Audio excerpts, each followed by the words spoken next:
Picture a secret tunnel, meticulously crafted beneath the very foundation of high-security walls, stretching for miles in a secret network of darkness. This hidden marvel became the conduit for El Chapo's bid for freedom, a symbol of his determination. It was a tale that defied logic, leaving the world in awe of his audacious escapade. Tunnels were a distinctive way for the legendary drug kingpin Joaquin El Chapo Guzman to use to elude police and develop his empire, which earned him a spot on the list of the world's richest moguls in Forbes magazine. During the reign of Joaquin El Chapo Guzman over a brutal Mexican cartel, tunnels became a hallmark approach. Guzman's escapes were sometimes followed by remarkable discoveries beneath, such as a tunnel that was well-lit and ventilated, replete with tracks and a customized motorbike.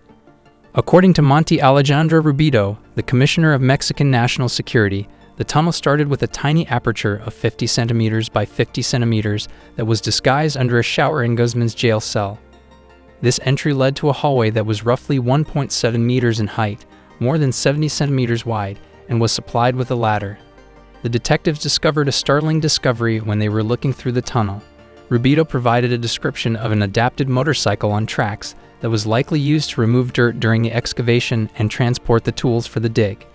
However, in contrast to the tunnels that Guzman's Sinaloa cartel had built in the past, this tunnel had a particularly striking difference. After winding its way through the woods for more than a mile, the corridor emerged inside a home that was only partly built. A local farmer who lives nearby said that construction on the home had begun in December 2014 but had ceased a few months later for unknown reasons. The farmer is a resident of the area. It seemed that the facade was finished in February or March, but workmen remained moving dirt about the property for months, right up to the day before Guzman escaped, when they all disappeared. President Enrique Peña Nieto of Mexico has announced that officials are looking into this specific element of the situation. According to the analysts, there is no denying the undeniable evidence that jail authorities were involved in the conspiracy. An ex-drug trafficker who talked with CNN said that the absence of tunnel detection attempts before Guzman's escape implies that officials were not sincerely worried about keeping the famed drug lord in captivity. This was the opinion of the former trafficker. After Guzman was apprehended a year ago, police made a huge advancement in their investigation when they uncovered 7 residences in the Mexican city of Culiacan that were connected to each other.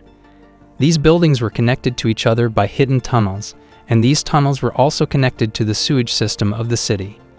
It was discovered that Guzman's primary home in Culiacan was located in one of these houses when authorities conducted a raid on that location.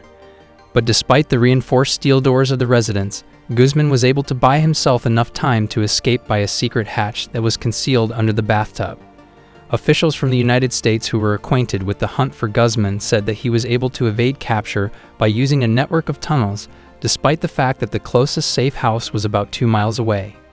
In the end, Guzman was apprehended when he was resting in a seaside retreat in the resort city of Mazatlan, which was around 125 miles distant. Already in 2013, detectives had unearthed yet another amazing tunnel that was suspected of being related to Guzman's Sinaloa cartel. This tunnel, which was often referred to as a super tunnel, ran underground all the way from San Diego in the United States to Tijuana in Mexico.